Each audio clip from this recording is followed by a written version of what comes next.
அது வளர்ந்து வரும் ஒரு சிறிய நகரம். அந்த நகரத்தில் ஒரு பெரும் பணக்காரர் ஒருவர் வாழ்ந்து வந்தார்.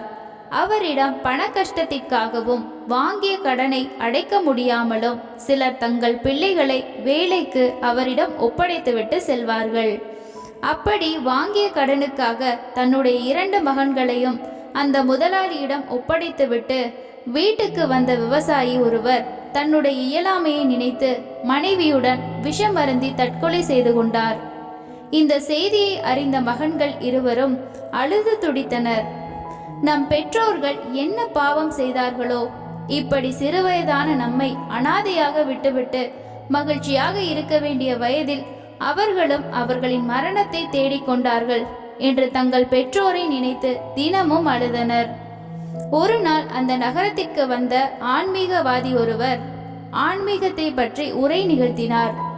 அதை கூர்மையாக கேட்ட அண்ணன் அதை எல்லாம் ஞாபகம் வைத்துக்கொண்டு தன் தம்பியிடம் இவ்வாறு கூறினான். தம்பி, ஒரு ஆன்மீகவாதி உரை நிகழ்த்தியதை நான் கேட்டேன். அவர் கூறியபடி நம் பெற்றோர்களின் ஆத்மா சாந்தி அடையவும் நம்முடைய பாவங்கள் நீங்கவும் நாம் இருவரும் கங்கை நதிக்கு சென்று நீராட வேண்டும். அப்படி செய்தால் நம் வாழ்க்கை நன்றாக இருக்கும் என்று கூற தம்பியும் அதற்கு சரி என்று ஒத்துக்கொண்டான்.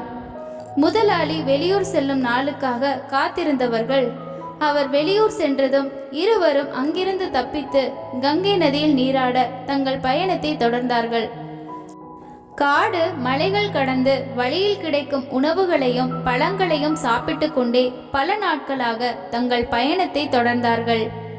இனி ஒரு நாள் நடந்தால் கங்கையை அடைந்து விடலாம் என்று நினைத்து கொண்டே நடந்தவர்கள் சூரியன் மறைந்து இருள் சூழ்வதை உணர்ந்து, தம்பி, இதற்கு மேல் பயணம் செய்வது நல்லதல்ல. அருகில் இருக்கும் கிராமத்திற்கு சென்று உணவை பிச்சை எடுத்து சாப்பிட்டுவிட்டு காலையில் பயணத்தை தொடரலாம்.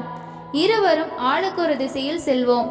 உணவை பெற்றுக்கொண்டு ஊர் எல்லையில் இருக்கும் சத்திரத்திற்கு வந்துவிடு என்று தன் தம்பியிடம் கூறிவிட்டு இருவரும் வெவ்வேறு திசையில் சென்றனர். அண்ணன் ஒரு விவசாயியின் வீட்டிற்கு சென்றான். அந்த விவசாயி கடவுளுக்கு படையல் படைத்துவிட்டு கடவுளை நினைத்து மனமுருக வேண்டிக் கொண்டிருந்தார். தங்களுக்கு ஒரு குழந்தை பாக்கியத்தை கொடுக்கும்படி கணவனும் மனைவியும் கண்ணீர் சிந்தி இறைவனிடம் வேண்டிக் கொண்டிருந்தனர். அப்போது, ஐயா, வயிறு பசிக்கிறது, கொஞ்சம் உணவு இருந்தால் தர்மம் செய்யுங்கள் என்று வெளியிலிருந்து சத்தம் வர உடனே வீட்டுக்கு வெளியே வந்தவர்கள் அந்த சிறுவனை பார்த்ததும் கலங்கிவிட்டனர்.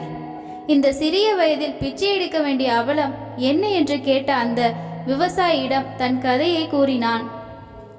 பிறகு அவனிடம் உணவு பொட்டலங்களை கொடுக்க அதை வாங்கியவன், ஐயா, என்னுடைய தம்பி எனக்காக காத்திருப்பான். அவனுடன் சென்று இந்த உணவை உண்ணுகிறேன். என்னை வழி அனுப்பி வையுங்கள் என்று சாந்தமாக கேட்டான். மகிழ்ச்சியாக சென்று வா மகனே.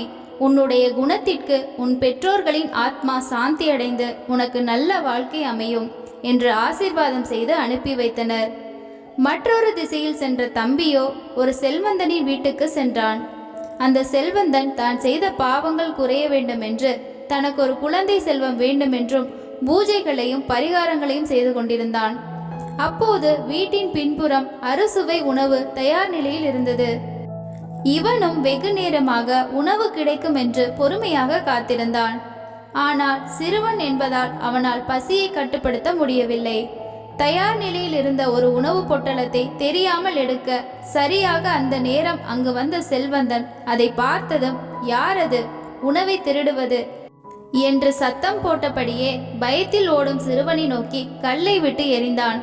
அந்த கல் சரியாக சிறுவனின் முதுகில் பட்டு அந்த சிறுவனின் முதுகெலும்பு உடைந்து விட்டது. எப்படியோ அங்கிருந்து தப்பித்து தன் அண்ணன் இருக்கும் சத்திரத்திற்கு வந்து சேர்ந்தான். தன் தம்பி நடக்க முடியாமல் தட்டு தடுமாறி ஊர்ந்து வருவதை பார்த்த அந்த அண்ணன் துடித்து போனான். என்ன நடந்தது என்பதை கேட்ட அந்த அண்ணன் தன் தம்பியை தூக்கி கொண்டு அருகில் இருந்த காட்டிற்கு சென்று மறைந்து கொண்டான். அண்ணா, என்னால் நடந்து வர முடியாது. என் பாவங்களை போக்க என்னை எப்படியாவது கங்கை நதிக்கு கொண்டு செல் என்று கண்ணீருடன் கேட்கும் தன் தம்பியை முதுகில் சுமந்து கொண்டு கங்கை நதிக்கரைக்கு வந்து சேர்ந்தான். அண்ணா, என்னால் பசி தாங்க முடியாமல் தான் அந்த உணவை எடுத்து விட்டேன். அது நான் செய்த தவறுதான். அதை நான் மறுக்கவில்லை. அதற்காக இவ்வளவு பெரிய தண்டனையா இப்படி உடைந்த முதுகெலும்புடன் உனக்கு நான் பாரமாக இருக்க விரும்பவில்லை என்று கூறியவன் திடீரென கரைபுரண்டு ஓடும் கங்கை நதியில் குதித்து விட்டான். தன் தம்பியின் இந்த செயலை சற்றும் எதிர்பாராத அண்ணன் கங்கையில் குதித்து தன் தம்பியை காப்பாற்ற முயற்சி செய்தான். ஆனால் அதற்குள் கங்கையில் தம்பி காணாமல் போய்விட்டான். கரைக்கு வந்த அண்ணன் தன் தம்பியை இழந்த துக்கம் தாழாமல் வெகு நேரமாக அழுது துடித்தான்.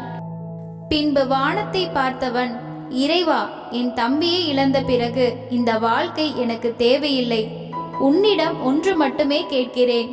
மனதார நல்லது நினைப்பவர்களுக்கு நல்லதை செய், கெட்டது நினைப்பவர்களுக்கு அவர்களின் எண்ணத்தையே அவர்களுக்கு வாழ்க்கையாக கொடு என்று கூறிவிட்டு கங்கையில் குதித்து தன் உயிரை மாய்த்து கொண்டான். சில வருடங்கள் கழித்து அந்த விவசாயிக்கு அழகான ஆண் குழந்தை பிறந்தது. அந்த ஆண் குழந்தை வளர்ந்து அறிவிலும் வீரத்திலும் தன் பெற்றோருக்கு பெருமை சேர்த்தான். அதே கிராமத்தில் இருந்த அந்த செல்வந்தனுக்கும் ஒரு ஆண் குழந்தை பிறந்தது. அந்த குழந்தை வளர வளர உலகில் இருக்கின்ற அத்தனை கெட்ட பழக்கங்களை பழகி கொண்டான். தன் தந்தை செல்வந்தன் என்பதால் எதை பற்றியும் கவலைப்படாமல் சுகபோகமாக செலவுகளை செய்தான். ஒருமுறை அந்த செல்வந்தன் தன் மகனிடம், ஏன் இப்படி உழைக்காமல் நான் கஷ்டப்பட்டு சேர்த்த செல்வங்களை அளிக்கிறாய் என்று கேட்டதும் கோபமடைந்த மகன் அறையில் இருந்த தடியால் தந்தையை அடிக்க இடுப்பு எலும்பு முறிந்தது. அப்படியே படுத்த படுக்கையானார். இந்த மரண வேதனையை அனுபவிக்க முடியாமல் ஒரு நாள் இறைவனை பார்த்து, இறைவா, உனக்கு நான் என்ன குறை வைத்தேன்? உனக்கு தேவையான பூஜைகளையும் பரிகாரங்களையும் முறையாக கடைபிடித்தேனே, எனக்கு ஏன் இப்படி ஒரு மகனை கொடுத்து தண்டிக்கிறாய் என்று கதறினான். அப்போது செல்வந்தனின் முன் தோன்றிய இறைவன், மகனே, எனக்கு நீ எவ்வளவு செலவு செய்து பூஜைகளும் வழிபாடுகளும் செய்தாலும் உன்னுடைய கர்மா உன்னுடன் தான் வரும். உன்னுடைய பாவங்கள் குறைய எனக்கு பூஜைகள் செய்வதை விட புண்ணியங்களை செய், அது மட்டுமே உன் பாவங்களை குறைக்கும். உனக்கு நினைவிருக்கிறதா, ஒருமுறை உணவை திருடிவிட்டான் என்று ஒரு சிறுவனை கல்லால் அடித்தாயே? அதுவரை நீ செய்த புண்ணியங்கள் அனைத்தும் அந்த ஒரு பாவத்தால் அழிந்துவிட்டது. அந்த பாவத்திற்கான தண்டனையை தான் இப்போது உன் மகன் ரூபத்தில் அனுபவித்துக் கொண்டிருக்கிறாய். நீ அடித்து உன்னால் உயிர் விட்ட அந்த சிறுவன் தான் உனக்கு மகனாக பிறந்திருக்கிறான். மகனே, உன்னிடம் நான் எதிர்பார்ப்பது ஆடம்பரமான பூஜைகளையும் பரிகாரங்களையும் அல்ல, தூய்மையான மனதுடன் உன்னால் முடிந்த உதவிகளை செய்யும் நல்ல உள்ளத்தை மட்டுமே. அது மட்டுமே உன் பாவங்களை குறைத்து உன்னுடைய வாழ்க்கையை உயர்த்தும் என்று கூறிவிட்டு இறைவன் மாயமானார். உங்கள் மனமறிந்து யாருக்கும் கெடுதல் நினைக்காமலும் உங்களால் முடிந்த உதவிகளை செய்தாலே போதும். அந்த இறைவனை உங்கள் வீட்டில் குழந்தையாக பிறந்து உங்களுடன் கொஞ்சி விளையாடுவார்.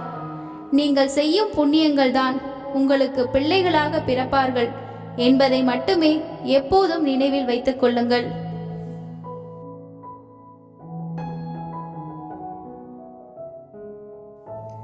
இந்த கதை உங்களுக்கு பிடித்திருந்தால் ஒரு லைக் தந்து வீடியோவை ஆதரிக்கவும்.